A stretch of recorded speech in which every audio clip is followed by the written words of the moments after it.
Okay, this is session 5. Session 5.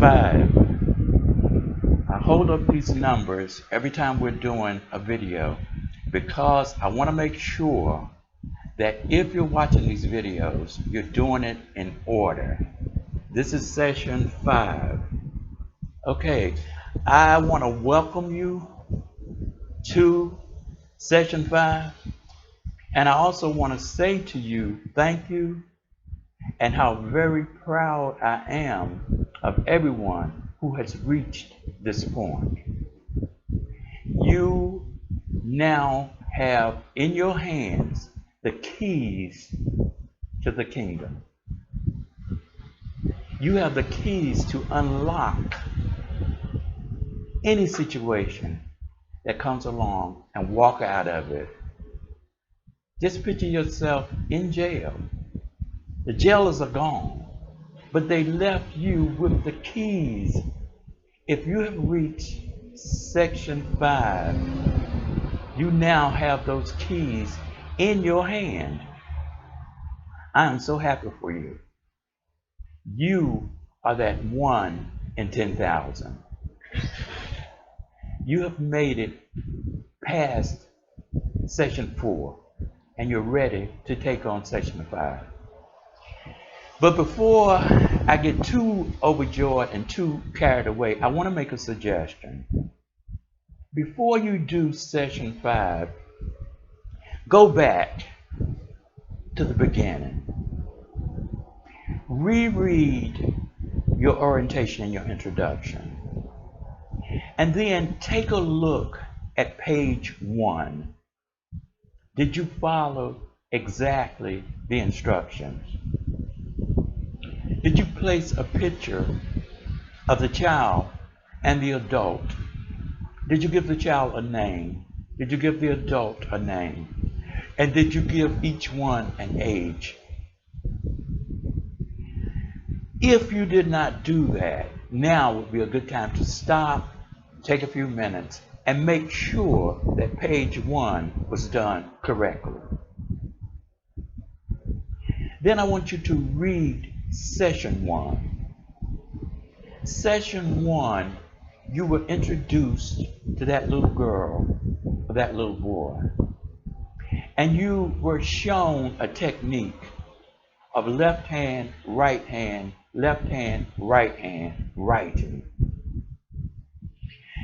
Session 1 is the first conversation between the adult and the child. It is an introduction. It is the beginning of a relationship. It is the beginning of a friendship. And hopefully it is the beginning of a friendship that will last a lifetime. It is a friendship with self. Then you moved into session 2. In session 2, we said take a particular problem, something that has been stuck in your craw, just one, something that may have been traumatic. Now, all of us have had different types of trauma in our life. Nobody grew up with a perfect childhood. Some of us have been severely abused, burned with cigarettes. Some have been traumatized by growing up in an alcoholic environment or drug-infested environment. Some people were molested. Some people were verbally abused, spiritual abuse. There are all kinds of abuses. Some people were bullied in school. Don't try to take on everything at one time. Take one incident and work all the way through with that particular incident, because remember, you're learning a technique. In session 3, we worked more on the relationship building between the adult and the child, and you were encouraged throughout to allow that little child to talk. You as the adult were supposed to listen and support. Listen and support. Because the adult has been used to acting on its own, Because the adult may have children, the adult may work in a field that requires that adult to do supervision and to be in charge. It is so easy for the adult to take charge, but you have been given information that says this little child is your black box. This little child holds the truth. And the adult, because of the age, may look at the situation with shading. When you let the little boy or little girl retell that situation, you will get that situation as it actually happened. And you will be amazed and surprised at the things that you may have forgotten, or the things that you may have changed around and switched around to make you comfortable. Let that little girl talk. Let that little boy talk. I say to you, 1 hour per day is not asking too much. Practice, practice, practice.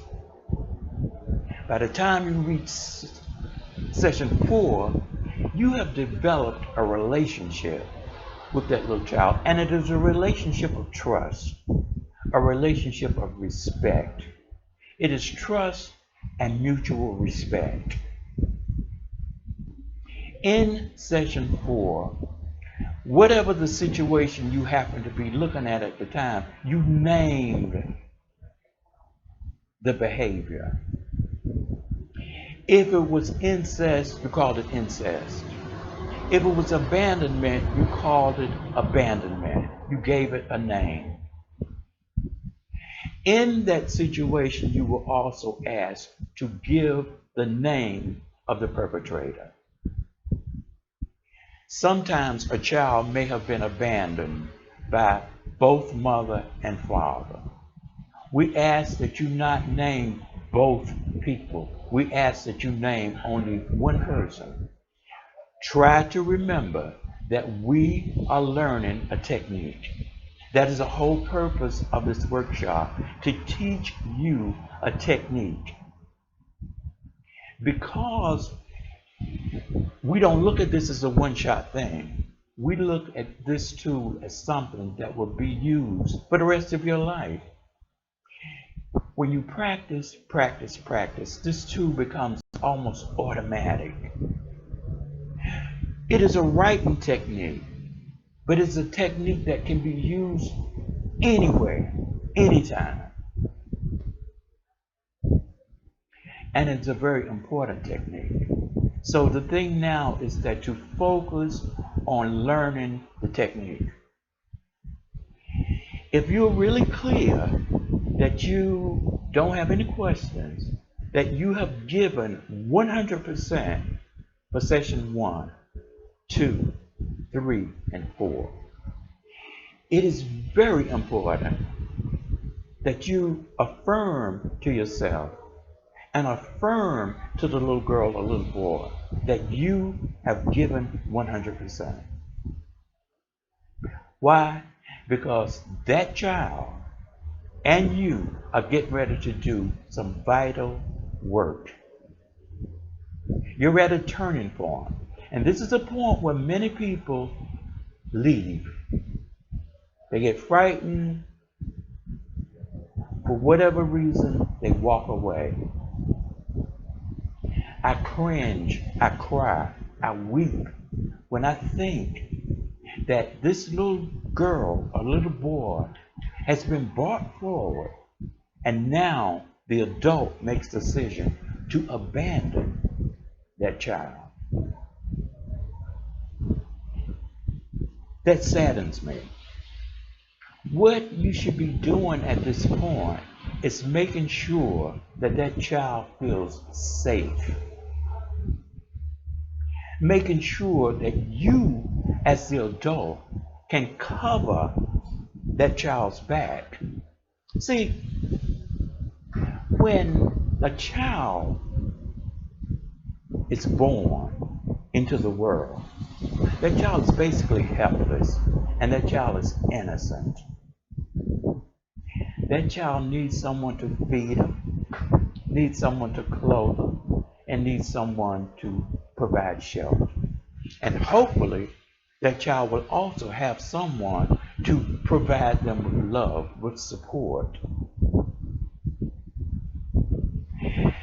If those things are not provided, then the child really has to learn how to cope and how to meet his own needs. And often that child does that in very creative ways, but they're not necessarily the things that you need to use as an adult. So we're at a correction point.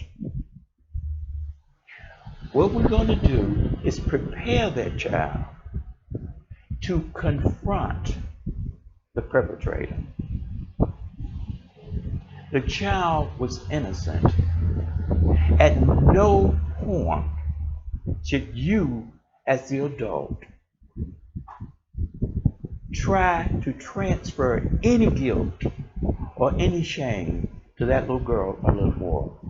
That little girl or that little boy was innocent. In session 4, we used a white candle and a red candle. The red candle represented the perpetrator. The white candle represented the child. The child is innocent. Always remember that. So as you go into session 5, you want to ask that child, do you feel safe? What can we do to help you to feel safe? You reassure that child that it's safe for them to move on. Session 5 says, okay, let's look at the perpetrator. Let's look at the crime. First question, you want to answer 5 questions. Who, what, when, where, and how. Who, what, when, where, and how. Who? We've already named the perpetrator. But when we look at the question who, we want more information. Was this person a teacher? Was this person a doctor? What role did this person play in the life of that child? How much power did that adult have over that child? Was that adult the person who fed that child? Was that adult the person who could give a bad report to the child? A babysitter that comes into the home can easily say to a child, if you misbehave, when your mama comes or your daddy comes, I'm going to tell them. That's power and control. A teacher is going to give you a grade. That teacher can either pass you on to the next grade or fail you. That teacher has power and control. So when we ask the question who, it's important that you look at that perpetrator for all of the areas in which that perpetrator had power. What is the age difference? Was that person an adult, 30 years old, 40 years old? Or was it a child even? Oftentimes when a person is bullied, bullying is a form of abuse. Look at the age difference. It is said by authorities that if there are 2 years, 3 years age difference in a child, that 2 year age difference gives that child power over the other child. So remember that. The next question you want to look at is what?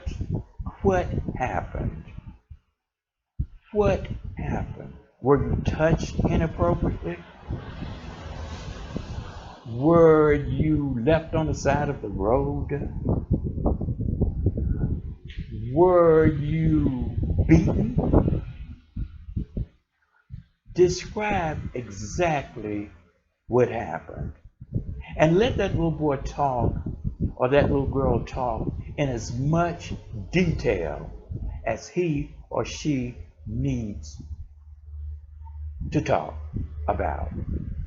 And whatever happens, you constantly reassure that little boy or that little girl it was not your fault. It was not your fault. Where did it happen? Describe the place. Was it in the home? Was it in an isolated area?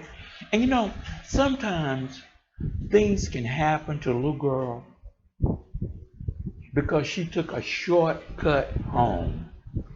I had a friend in school and in high school, and her mom had warned her, when you go to the store, you walk down the street, turn at the corner and go to the store. Stay on the street. For some reason, she decided to take a shortcut because everybody else in the neighborhood took the shortcut across the field. Well, she got raped.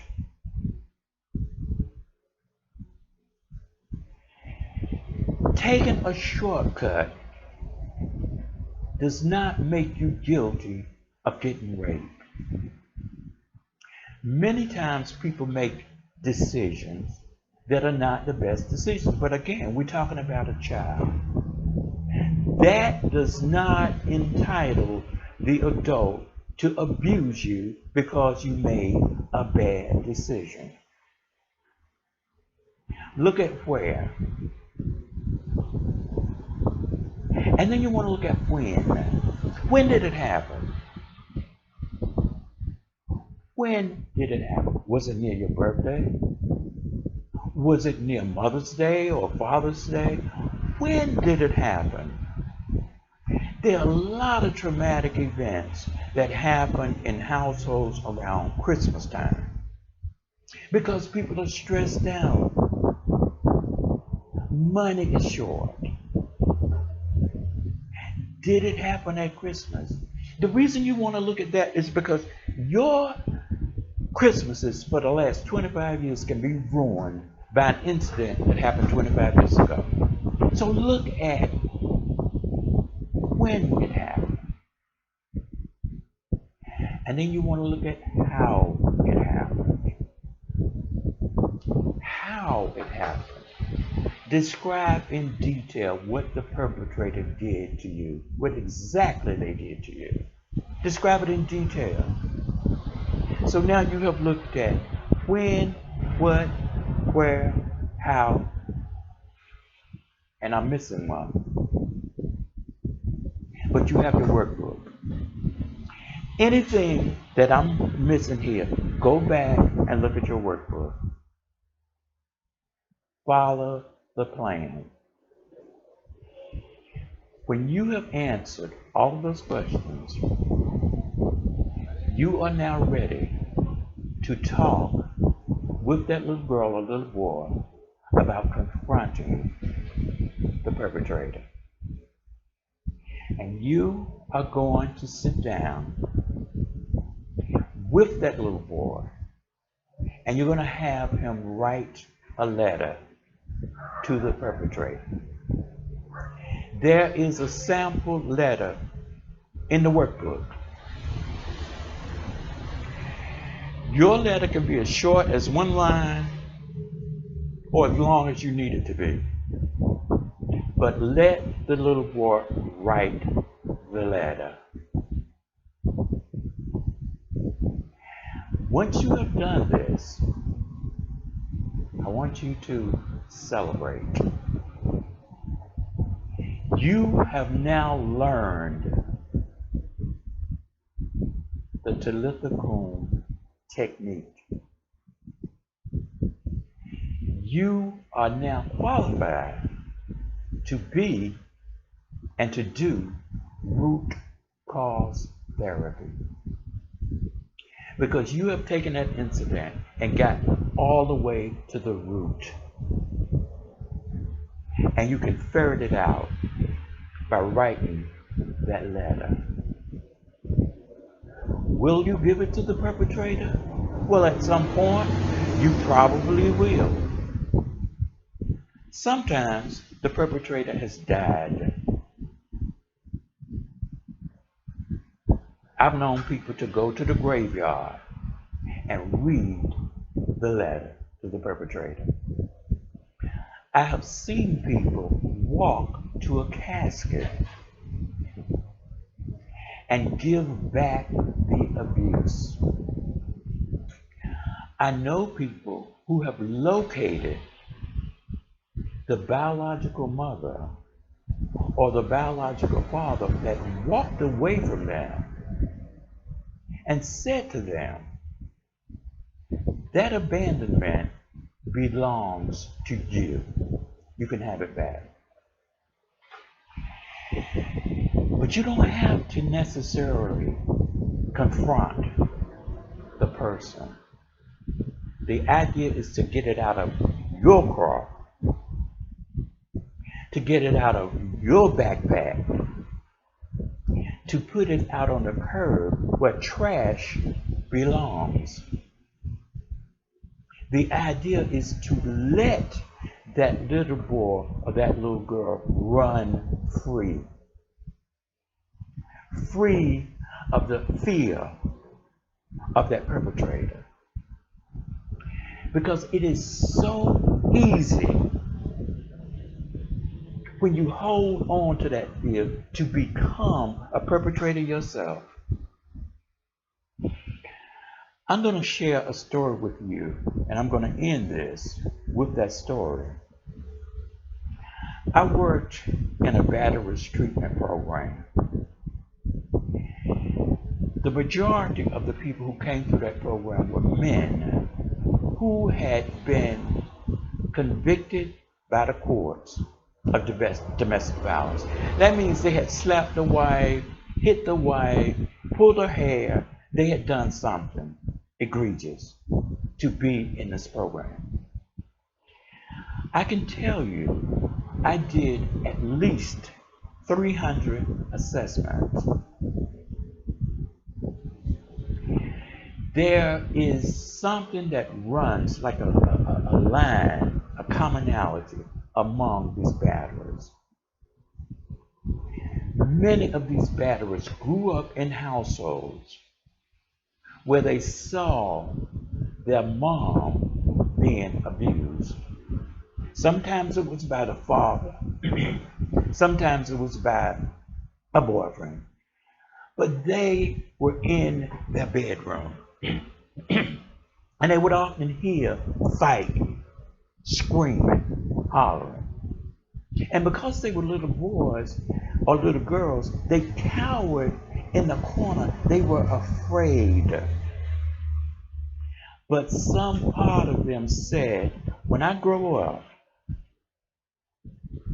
I'm going to kill that sucker that's beating my mom. They knew it was wrong. And they had anger and they had hatred towards that perpetrator.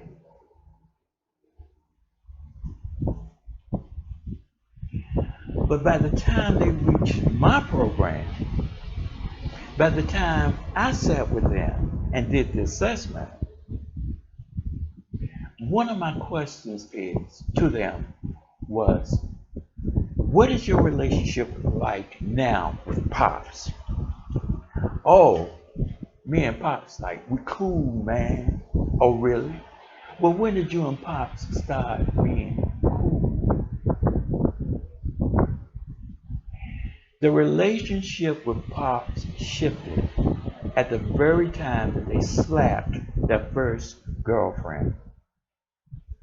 Because now they understood Pops. Said, well, have you forgiven him? Oh, yeah, because I understand now. But you know what? That is not forgiveness. That is collusion. The person who was a victim has now become a perpetrator. When you don't allow, when you don't encourage, when you don't make that little girl or little boy feel safe enough to give back to the perpetrators, when you cover it up, when you deny it, when you minimize it, you are at risk of becoming a perpetrator yourself. Session 5 separates the wheat from the chaff. Thank you, thank you, thank you for staying the course. Your reward is right around the corner. Practice, practice, practice. Thank you.